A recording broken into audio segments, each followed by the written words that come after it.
안녕하세요. 농촌진흥청에서 참깨를 연구하는 김성업입니다. 여러분, 참깨하면 뭐가 떠오르시나요?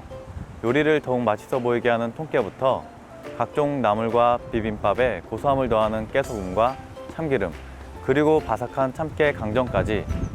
참깨는 우리 입맛에 참 익숙한 작물인데요. 그래서 오늘은 우리 기술로 만든 새로운 참깨 품종들과 재배 기술을 전해보려고 합니다.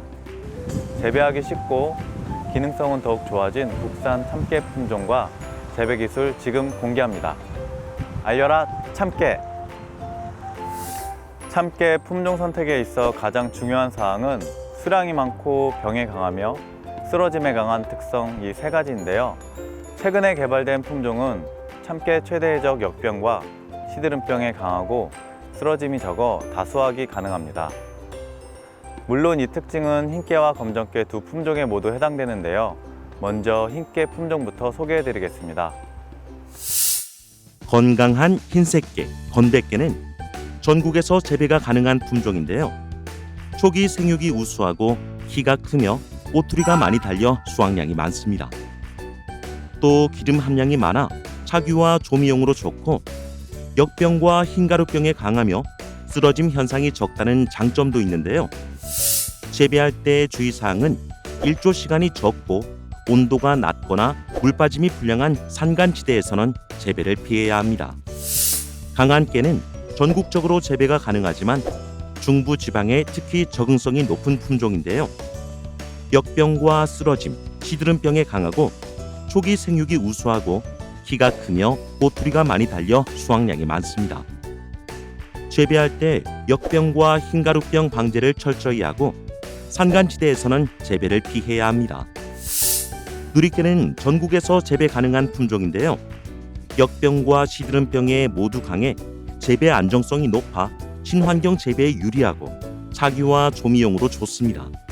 또한 생육 후기에 낙엽성도 좋아 수확과 건조 작업이 수월한데요. 산간지대에 일조가 적고 온도가 낮으며 물빠짐이 불량한 토양에서는 재배를 피해야 합니다. 금옥깨는 가장 최근에 개발된 품종으로 전국에서 재배가 가능합니다. 꼬투리가 많이 달려 수량성이 높아 차규와 조미용으로 좋으며 시드름병에 강한 특성이 있는데요. 재배 중에 장마 기간이 길어지면 역병 방제를 철저히 하고 쓰러지지 않도록 지주대를 세워주세요. 이번엔 검정깨를 알아볼까요? 검정깨는 기능 성분인 안토시아닌 함량이 풍부해 조미용이나 기능성 식품으로 적합한데요. 다흑깨는 전국에서 재배가 가능한 품종으로 줄기 길이가 작고 꼬투리가 조밀하게 달리는 특성이 있는데요. 조미용과 기능성 식품 용도로 활용하기 좋습니다. 다흑깨는 재배할 때 다른 품종에 비해 역병과 시드름병에 주의하고 쓰러지지 않도록 관리해줘야 합니다. 어떠세요? 재배할 품종 선택하셨나요? 저마다 가진 장점들이 조금씩 달라 고민이 되실 텐데요. 품종의 특성도 중요하지만 어떻게 키우느냐 하는 재배 기술도 참깨 성공 농사에 큰 영향을 미칩니다. 그래서 이번엔 참깨 풍년 농사를 약속하는 재배 기술 들어갑니다. 자, 여기는 참깨를 재배할 밭인데요. 참깨는 생육 기간이 90에서 120일 정도의 단기성 작물로 비닐 피복 재배가 필수적입니다. 따라서 비료는 전량 밑거름으로 주는데요. 먼저 잘 썩은 퇴비를 1000제곱미터에 1, 2톤 정도 뿌리고 잘 갈아줍니다. 파종 전에는 전용 복합 비료 30kg을 뿌린 후 로터리 작업을 하면 고르게 시비가 됩니다. 이후 토양 살충제를 뿌린 다음 두둑을 만드는데요. 이때 트랙터나 관리기 부착용 참깨 비닐 피복 파종기를 사용하면 두둑을 만들고 비닐도 씌우면서 동시에 파종까지 끝낼 수 있어 노동력을 크게 줄일 수 있습니다. 그리고 5월 중순 이후에 참깨를 파종할 경우에는 흑색 비닐을 씌워 풀이 나지 않도록 합니다. 참깨는 지역에 따라 경남 지방은 4월 하순에서 5월 중순, 그 밖의 지방은 5월 상순에서 6월 상순 사이에 파종하는데요. 이모작의 경우 늦게 파종하면 수량이 떨어지기 때문에 맹류 수확 후 바로 파종합니다. 준비된 종자는 배노람 수확제 300배에게 종자를 3시간 담갔다 건져 말린 다음 파종하는데, 이때 소독약을 종자의 2~3배 가량 되게 하면 미숙한 종자가 표면에 떠 충실한 종자와 구분할 수 있습니다. 파종은 비닐 피복 전파기를 이용하면 쉽고 빠르게 작업할 수 있는데요. 만약 손 파종을 할 경우에는 유공 비닐 한 구멍에 참깨 씨를 3개 정도 넣고 모래로 덮어 싹이 잘 나도록 해줍니다. 파종 후 7일에서 10일이 지나서 싹이 트면 튼튼한 모 1개만 남기고 완전히 솎아주는데요. 모는 2~3주씩 남겨두었다가 2차 솎음질을 해 마지막에는 1주 1본만 남기고 가위로 잘라줍니다.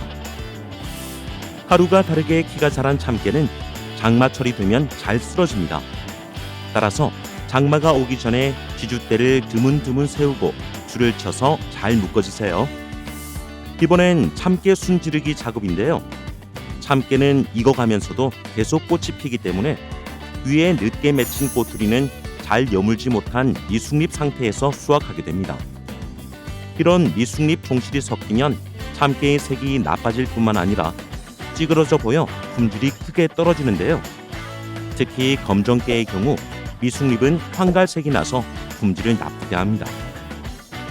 따라서 후기 개화를 억제해 여문 비율을 높이기 위해서는 첫 꽃이 핀 후 35에서 40일 사이에 순지르기를 하는 것이 좋습니다. 참깨는 작형에 따라 단작일 경우에는 8월 하순에서 9월 상순, 이모작일 때는 9월 상순에서 중순에 수확을 하는데요. 맨 아래 꽃들이 서너 개가 이렇게 벌어질 때가 수확 적기입니다. 이때 낫으로 잘 베어서 단으로 묶어 세워 양지 바르고 통풍이 잘 되는 곳에 2~3다발씩 세워 골고루 말린 다음 2~3번 털어주고, 얻은 참깨는 햇볕에서 3~4일 말린 다음 저장하면 됩니다. 어떠세요? 이렇게 고소한 참깨가 어떻게 재배되는지 그 과정을 조금이나마 이해하셨나요? 참깨는 주로 고소한 향신료로 이용되고 있지만 그 안에는 노화를 방지하는 비타민 E와 물질 대사를 원활히 하는 셀레늄, 그리고 불포화지방산이 80% 이상 들어있어 건강기능성 식품으로 새롭게 주목받고 있는데요. 알면 알수록 미래 성장 가능성이 큰 참깨 재배에 지금 도전해보세요.